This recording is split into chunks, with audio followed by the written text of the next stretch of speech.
Et bonjour à tous et bienvenue dans cette nouvelle vidéo où aujourd'hui on va parler de cybersécurité et plus précisément de tests d'intrusion web. Alors on va voir comment un attaquant pourrait exploiter des failles dans un site web de A à Z pour pouvoir avoir la main administrateur sur ce site web. Avant tout de commencer cette vidéo, je tiens à préciser que tout ce qui est présenté ici est à des fins éducatives uniquement. Vous aurez des exemples après une théorie sur certaines failles, mais nous n'attaquerons pas un site web ensemble.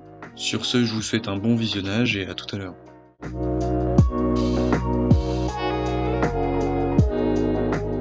Avant d'attaquer un site web, on va devoir faire de la reconnaissance et de la collection d'informations, ce qu'on pourrait appeler du footprinting et de l'OSINT. Donc on va aller chercher des informations sur le site web, par exemple si ce site web est intéressant à attaquer, s'il contient des informations d'utilisateurs, des cartes bancaires, des adresses mail, des adresses personnelles. Voilà, on va essayer de détailler on va essayer, avant de tout attaquer, de voir ce qui pourrait nous intéresser à cette attaque.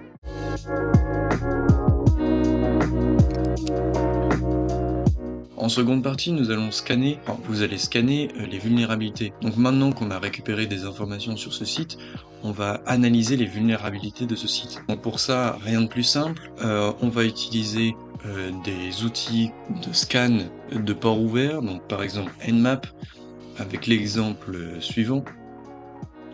Mais aussi on va pouvoir chercher des fichiers cachés avec GoBuster, qui va nous permettre de voir les sous-domaines qu'il y a sous le domaine, car un site web est en fait un nom de domaine. Donc nous on va attaquer le nom de domaine, mais un nom de domaine est une IP, et une IP est connectée à un serveur. Donc techniquement, nous allons attaquer un serveur web. Ensuite, on va pouvoir aller scanner les vulnérabilités avec Nikto, ou aussi on a fait une vidéo sur la chaîne, comme Nmap, pour voir quelles sont les failles à utiliser. Ici, Nikto va nous indiquer quelle vulnérabilité à utiliser si pour la première piste d'attaque. Ensuite que Nikto, GoBuster et Nmap sont utilisés, on va pouvoir aller s'intéresser à des failles.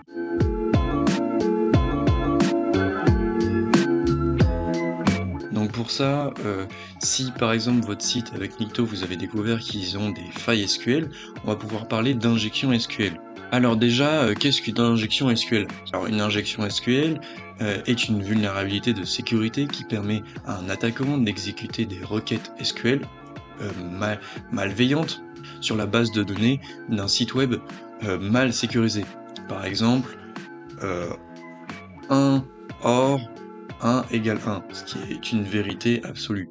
En exploitant une faille ou cette faille dans le traitement des entrées d'utilisateurs, par exemple le login, l'attaquant peut injecter du code SQL non prévu dans une requête, lui permettant ainsi d'accéder, de modifier, de supprimer ou d'exfiltrer des données sensibles. Cette attaque est possible lorsque des entrées d'utilisateurs ne sont pas correctement filtrées ou lorsqu'elles sont directement insérées dans les requêtes SQL sans validation ni paramétrage. Pour utiliser ces failles SQL, nous allons utiliser un outil qui est assez connu qui s'appelle SQLmap.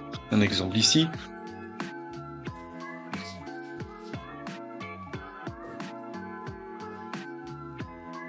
Bien sûr, SQLmap, si vous n'avez pas compris ce qui a été présenté ici, nous avons fait un tuto sur la chaîne pour vous présenter cet outil. Ensuite, SQL, les injections SQL font partie d'une des failles qu'on peut retrouver dans un site web. En deuxième faille qu'on peut retrouver dans un site web, c'est ce qu'on appelle le cross-site scripting ou faille XSS. Alors, une attaque XSS, qu'est-ce que c'est? C'est une vulnérabilité de sécurité qui permet à un attaquant d'injecter du code JavaScript malveillant dans une page web, qui sera ensuite exécuté par les utilisateurs visitant cette page.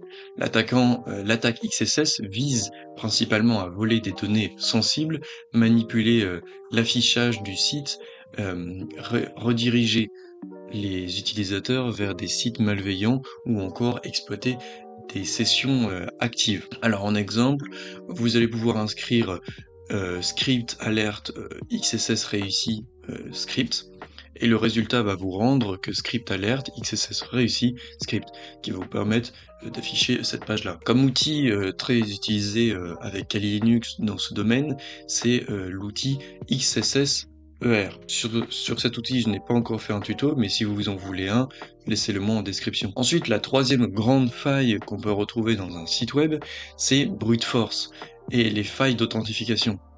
Alors, si un site est identifiant faible ou on peut tenter une attaque par brute force, c'est-à-dire qu'on a un utilisateur ou on a un mot de passe, et avec un dictionnaire qu'on aura préparé préalablement, on va tester toutes les combinaisons possibles de mots de passe ou de noms d'utilisateur. Donc par exemple, vous avez sur un login l'user, on connaît par exemple ses tests, dans le password, on va venir insérer une bibliothèque brute force. Alors, comme outil très utilisé, on a Hydra qui nous permet d'activer cette utilisation.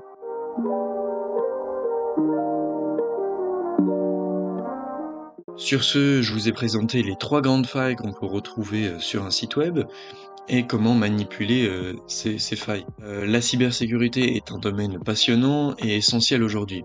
Rappelez-vous que toutes ces actions doivent être faites de manière éthique. Si vous voulez vous entraîner, utilisez une plateforme légale comme Hack the Box ou créez votre propre machine DVWA. Sur ce, si cette vidéo vous aura plu et vous aura permis d'apprendre quelque chose en plus de ce que vous connaissez déjà, je vous laisserai vous abonner, liker et partager cette vidéo.